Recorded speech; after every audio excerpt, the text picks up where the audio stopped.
ये कहानी है एक बाप बेटे की जो स्कूटर पर कहीं पर जा रहे होते हैं। तभी जो बाप होता है उसकी नजर पड़ती है रोड के साइड में कुछ लड़कों के ऊपर जो कि कीचड़ में कुछ ढूंढ रहे होते हैं। तो अपना स्कूटर वहां पर रोकते हैं और जाकर के उनसे पूछते हैं कि बेटे क्या ढूंढ रहे हो यहाँ पर। तो उनमें से एक बोलता है कि आपको दिख नहीं रहा है कि ये सामने सोने का फल है, हम उसको पाने की कोशिश कर रहे हैं। उसकी ये बात सुनते ही पिता का ध्यान जाता है उस सोने की फल की तरफ जो चमक रहा होता है।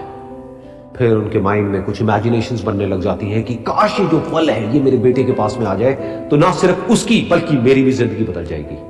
तो बिना सोचे समझे अपने बेटे को धक्का मार देते हैं उस कीचड़ में और बोलते हैं कि तुझे किसी भी कीमत पर वो फल लेकर के आना है। लेकिन बेटे को वो फल नहीं चाहिए होता है, उसके अपने कुछ और ही सपने होते हैं। वो बहुत कोशिश करता है अपने पिता को ये समझाने की कि मेरी खुशी इस फल में नहीं है, मेरी खुशी कहीं और है, मेरे सपने कुछ और हैं। लेकिन उसके पिता उसकी एक नहीं सुनते। वो उसको धक्का मारते हैं उस कीचड़ में और बोलते हैं कि मैं तुझसे पूछ नहीं रहा हूं, तुझे बता रहा हूं कि तुझे वो लेकर के आना है। तो वो बेटा भी अपने बाप के सपने को सच करने के लिए अपनी पूरी जान लगा देता है और पूरी कोशिश करता है कि किसी तरीके से उस सोने का फल उसके हाथ में आ जाए। लेकिन जैसे जैसे वो हाथ पैर मारता है उस फल को पकड़ने के लिए, वो और नीचे धंसने लग जाता है और फिर जाकर के उसको समझ आता है कि कीचड़ नहीं है, ये दलदल है।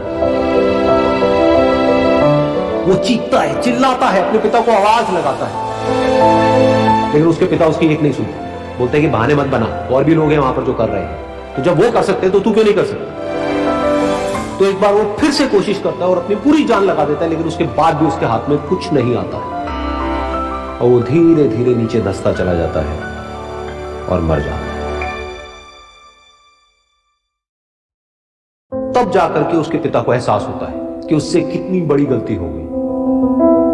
वो वहीं बैठ करके रो रहा होता है, चीख रहा होता है, चिल्ला रहा होता है। तभी वहां पर एक साधु आता है और वो साधु उस आदमी से पूछता है कि तुम क्यों रो रहे हो। फिर वो आदमी उस सोने के फल की तरफ इशारा करते हुए उस साधु को अपनी पूरी बात बताता है और बोलता है कि इसमें मेरी क्या गलती है, मैंने तो जो कुछ भी किया अपने बेटे की खुशी के लिए किया।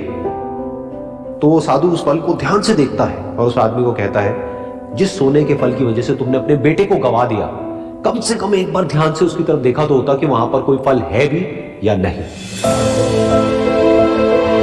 ये सुन करके उस आदमी को गुस्सा आया और उसने कहा कि सामने तो दिख रहा है फल, आपको नहीं दिख रहा क्या।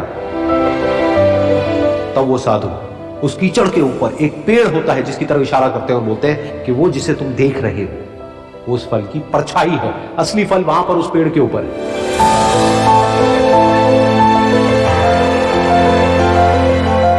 फिर वो साधु उस आदमी को बोला कि अपने बेटे को जबरदस्ती धक्का देने की बजाय और उसको बताने की बजाय कि तेरी खुशी किसमें है, अगर तुमने उससे पूछा होता कि बेटा तू बता तू क्या करना चाहता है और तेरी खुशी किसमें है, तो ना सिर्फ तुम्हारा बेटा जिंदा होता बल्कि हो सकता है कि उसके हाथ में वो असली सोने का फल भी होता।